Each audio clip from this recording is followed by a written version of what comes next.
ਇਹ ਤਾਂ ਗਾਂਧੀ ਜੀ ਨੂੰ ਪੁੱਛੋ, ਸਾਡੇ ਤਾਂ ਉਹ ਐਮਪੀ ਨਹੀਂ ਹੈਗੇ ਹੁਣ, ਜਿਹਦੀ ਮਰਜ਼ੀ ਸਪੋਰਟ ਕਰ ਸਕਦੇ ਨੇ, ਡੈਮੋਕ੍ਰੈਟ ਰਾਈਟ ਹੈ। ਉਹ ਇਹ ਚਾਹੁੰਦੇ ਨੇ ਕਿ ਅਸੀਂ ਨਵੀਂ ਕਹਾਣੀ ਲਿਖੀਏ। 20 ਤਰੀਕ ਨੂੰ ਪੰਜਾਬ ਜਿਹੜਾ ਇੱਕ ਬਹੁਤ ਵੱਡੀ ਤਬਦੀਲੀ ਦੀ कहानी जी लिखन जा रहा है। चरणजीत चन्नी ने खुद कन्फर्म कर दिया था जब ईडी की रेड पड़ी कि मेरे से एक गलती हो गई, मैं अपने रिश्तेदारों पर नज़र नहीं रख पाया। कांग्रेस ने 5 साल में पंजाब को एक नहीं दो बेईमान सीएम दिए। ਜਿਹੜਾ ਗਾਂਧੀ ਜੀ ਨੇ ਬਿਆਨ ਦਿੱਤਾ ਵੀ ਮੈਂ ਨਵਜੋਤ ਸਿੰਘ ਸਿੱਧੂ ਦੀ ਹਮਾਇਤ ਕਰੂੰਗਾ, ਉਸ ਬਾਰੇ ਤੁਹਾਡਾ ਕੀ ਕਹਿਣਾ? ਇਹ ਤਾਂ ਗਾਂਧੀ ਜੀ ਨੂੰ ਪੁੱਛੋ, ਸਾਡੇ ਤਾਂ ਉਹ ਐਮਪੀ ਨਹੀਂ ਹੈਗੇ ਹੁਣ। ਉਹ ਤਾਂ ਮਤਲਬ ਆਪਣੀ ਇੱਕ ਉਹਨਾਂ ਨੇ ਪੰਜਾਬ ਬਚਾਓ ਮੰਚ ਵਗੈਰਾ ਬਣਾਇਆ ਸੀਗਾ, ਜਿਹਦੀ ਮਰਜ਼ੀ ਸਪੋਰਟ ਕਰ ਸਕਦੇ ਨੇ, ਡੈਮੋਕ੍ਰੈਟ ਰਾਈਟ ਹੈ। ਕਿੱਦਾਂ ਦਾ ਮਾਹੌਲ ਲੱਗਦਾ ਸਰ ਪੰਜਾਬ 'ਚ ਹੁਣ? ਤੁਸੀਂ ਬਾਕੀ ਤਾਂ ਤੁਸੀਂ ਜਾਂਦੇ ਰਹੇ ਨੇ ਲੋਕਾਂ 'ਚ, ਪਰ ਜਿੰਨਾ ਮੈਨੂੰ ਮਿਲਦੇ ਨੇ ਲੋਕ, ਉਹ ਇਹ ਚਾਹੁੰਦੇ ਨੇ ਕਿ ਅਸੀਂ ਨਵੀਂ ਕਹਾਣੀ ਲਿਖੀਏ। 20 ਤਰੀਕ ਨੂੰ ਪੰਜਾਬ ਜਿਹੜਾ ਇੱਕ ਬਹੁਤ ਵੱਡੀ ਤਬਦੀਲੀ ਦੀ ਕਹਾਣੀ ਜਿਹੜੀ ਉਹ ਲਿਖਣ ਜਾ ਰਿਹਾ। ਮਾਨ ਸਾਹਿਬ ਤੁਸੀਂ ਹੁਣ ਫੇਰੀ ਤੇ ਹੋ ਪੰਜਾਬ ਮਿਸ਼ਨ ਲੈ ਕੇ 2022, ਪਿਆਰ ਕਿਵੇਂ ਦਾ ਮਿਲ ਰਿਹਾ ਲੋਕਾਂ ਦਾ? ਕਿਉਂਕਿ ਅਸੀਂ ਜੇ ਤੁਹਾਡੇ ਨਾਲ ਜਾ ਰਹੇ ਹਾਂ, ਲੋਕ ਬਹੁਤ ਤੁਹਾਡੀਆਂ ਤਾਰੀਫਾਂ ਕਰ ਰਹੇ ਨੇ ਵੀ ਇਸ ਤਰ੍ਹਾਂ ਹੋਏਗਾ ਵੀ ਮਾਨ ਸਾਹਿਬ ਸੂਬੇ ਨੂੰ ਅੱਗੇ ਲੈ ਕੇ ਜਾਣਗੇ, ਪਰ ਤੁਹਾਡੀ ਕੀ ਸੋਚਣੀ ਹੈ? ਕੀ ਤਰ੍ਹਾਂ ਲੋਕਾਂ ਦਾ? ਦੇਖੋ, ਇਹਨਾਂ ਦੇ ਨਾਲ ਹੀ ਰਲ ਕੇ ਸੂਬੇ ਨੂੰ ਅੱਗੇ ਵਧਾਵਾਂਗੇ ਜੀ। ਤੁਸੀਂ ਆ ਜਾਓ, ਅੱਜ ਪਿਆਰ ਦੇਖ ਲਿਓ ਤੁਸੀਂ ਆਪ ਖੁਦ।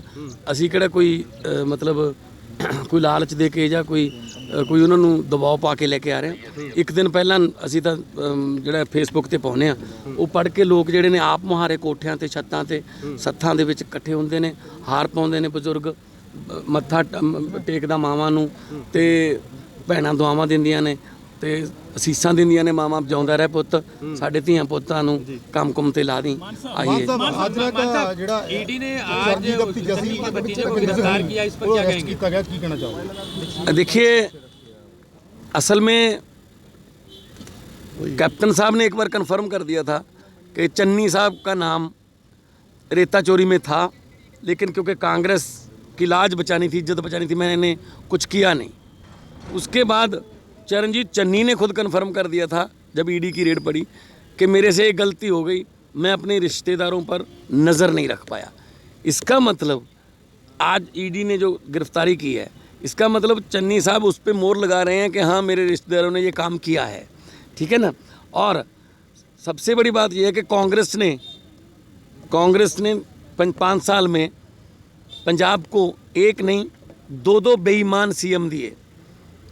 4.5 साल कैप्टन साहब जितना माफिया ये वो खुद कहते थे मेरे मंत्री भी माफिया में हैं, तो अगर मंत्री उनके माफिया में है तो बॉस तो हो गई, अली बाबा तो वही थे। तो इसलिए ये आज क्लियर हो चुकी है बात लोगों में कि चन्नी साहब जो कहते हैं वो ड्रामा करते हैं। मैं गुड़ बना लेता हूँ, मैं तो गरीब हूँ, मैं तो आम आदमी हूँ। आम आदमी के रिश्तेदारों के घर से इतनी मनी कहाँ से आई? और वो आदमी जो हनी है नाम उसका, वो आदमी हर सरकारी फंक्शन में साथ होता था, उसको ब्लैक कैट कमांडो की सिक्योरिटी मिली हुई है, उसके पास कौन सा संवैधानिक ओहदा है? कोई कॉन्स्टिट्यूशनल पोस्ट है उसके पास? तो इसका मतलब यही था कि अपने भतीजे के नाम पर काम हो रहा था, उधर से मनी आ रही थी। ये तो 111 दिन की है, अगर 5 साल की पता की जाए तो करोड़ों में होगी। कांग्रेस ये कह रही है, कांग्रेस ये कह रही है कि बीजेपी चुनाव के समय ही ईडी का इस्तेमाल कर रही है। उन्होंने रणदीप सुरजेवाला ने बाकायदा ट्वीट किया कि चुनाव का समय आते ही बीजेपी एक्टिव हो गई और ईडी का इस्तेमाल और केंद्रीय एजेंसियों का इस्तेमाल करना शुरू कर दिया। तो 10 करोड़ भी ईडी लेके आई थी साथ में। मैं मानता हूँ, चलो कांग्रेस की बात ठीक मान लेते हैं कि जी बीजेपी ऐसे बदलाखोरी की भावना से काम करती है, तो 10 करोड़ और 56 करोड़ की जो कागजात वो भी ईडी साथ में लेके आई थी। अरविंद केजरीवाल के घर पे भी ईडी, सीबीआई, इनकम टैक्स से उन्होंने रेड की थी। क्या मिला था? 10 मफलर जो अनअकाउंटेड थे कि ये आप कौन से खाते में दिखाओगे। तो मैं भी बोलता हूँ किसानों के पक्ष में। बहुत बार मैंने मोदी साहब को घेरा वहाँ पे संसद में, हमारे घर पे तो ईडी आई नहीं।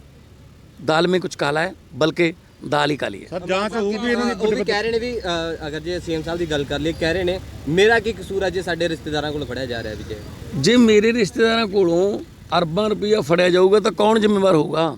ਕੋਈ ਬੰਦਾ ਇਸ ਕਰਕੇ ਤਾਂ ਨਹੀਂ ਦੇ ਕੇ ਜਾਂਦਾ 10 ਕਰੋੜ ਕਿ ਆਹ ਲਓ ਜੀ ਤੁਹਾਡੇ ਮਾਸਟਰ ਜੀ ਸੀਐਮ ਬਣ ਗਏ, ਹੈ ਨਾ। ਇਸ ਕਰਕੇ ਤਾਂ ਨਹੀਂ ਦੇ ਕੇ ਜਾਂਦਾ। ਕੋਈ ਨਾ ਕੋਈ ਕੰਮ ਵਾਸਤੇ ਦੇ ਕੇ ਗਿਆ ਹੋਊ, ਔਰ ਸਹੀ ਕੰਮ ਵਾਸਤੇ ਬੰਦਾ ਪੈਸੇ ਨਹੀਂ ਦਿੰਦਾ।